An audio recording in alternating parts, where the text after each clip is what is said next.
Bonjour à tous, merci de nous retrouver dans cette présentation virtuelle qui vient en lieu et place de la présentation qui était prévue mardi prochain, 31 mars 2020, entre Leica Geosystems et Niveltech SA, en présence de M. Hofer et de M. Viret.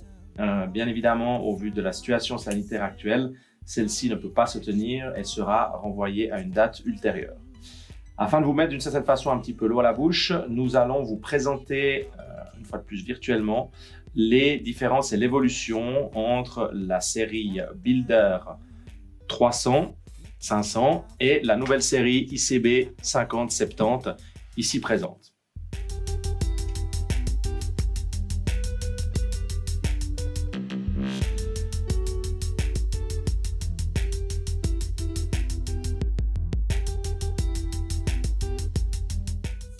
Nous allons maintenant vous parler des caractéristiques techniques de ces deux instruments, spécialement celle de l'ICB 70 nouvelle génération. Celui-ci a un logiciel embarqué complet avec une possibilité de travail sur un écran tactile couleur 5 pouces et bien évidemment muni du clavier numérique. L'autre différence de ces deux modèles et de cette évolution réside dans la précision angulaire de ces modèles. Sur votre gauche, l'ancienne génération de Builder avec 3, 5 et 9 secondes de précision angulaire et la précision angulaire de la nouvelle génération ICB de 1, 2 et 5 secondes. Sur le ICB, vous avez aussi la possibilité d'avoir du VLAN intégré, c'est-à-dire celui-ci permettant des échanges de données beaucoup plus faciles entre le bureau par exemple et le chantier. Ce dernier est IP66 alors que le Builder était un IP55.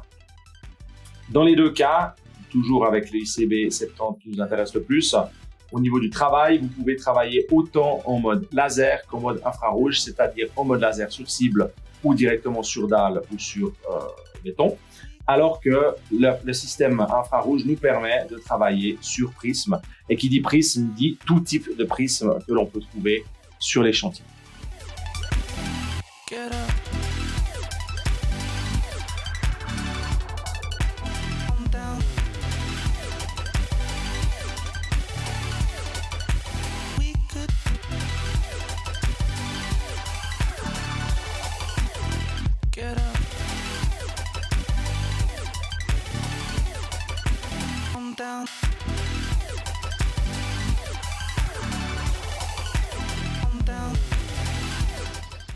Penchons-nous maintenant quelques instants sur les menus de l'ICB. Donc sur la partie supérieure, tout ce qui est application, comme son nom l'indique, pour le chantier, le levé, l'implantation, les systèmes de vérification, de croquis pour redessiner sur la base d'un plan des XF ou des VG importés, surface, cubature, calcul de talus, ces choses-là. La partie en bas à gauche de données, donc comme son nom l'indique aussi, la gestion de projet, d'informations importées, comme je le disais tout à l'heure, des XF, des VG, tableau Excel par exemple pour des points fixes. Et enfin, la partie paramètres pour les paramètres système, les paramètres de connexion avec une tablette supplémentaire ou la gestion Connix qui est une gestion cloud pour l'échange de données via justement la connexion Internet. Si l'on prend l'exemple d'une implantation, donc ici nous nous retrouvons face à un plan DXF DVG avec des axes.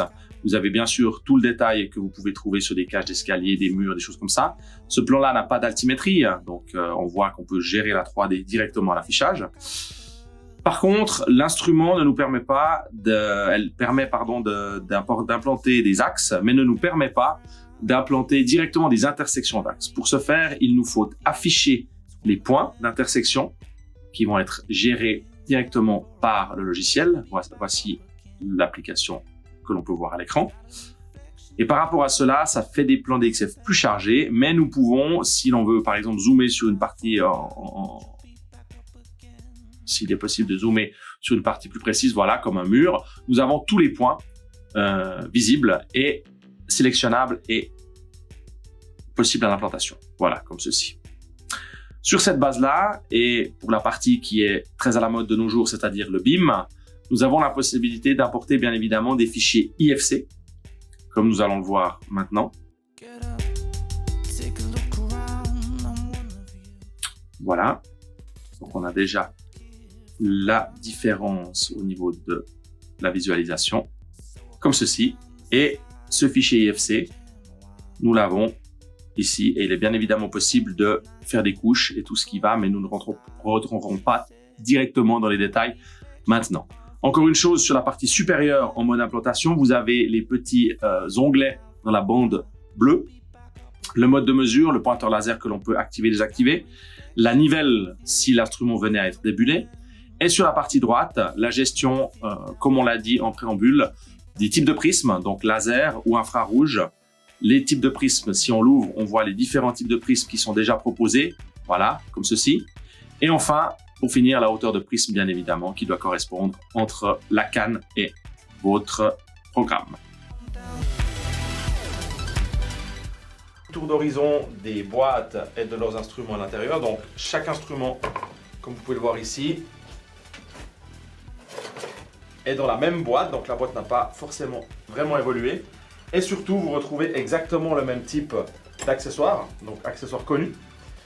Les batteries ont évolué entre les deux modèles, donc ne sont pas interchangeables pour des personnes qui auraient déjà une série Builder 300 ou 500. Mais pour tout le reste, c'est du connu avec bien évidemment toujours la clé USB.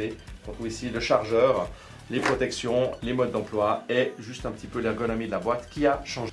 Nous vous remercions sincèrement de votre écoute et de votre attention et nous nous réjouissons de vous retrouver très prochainement. À bientôt, merci.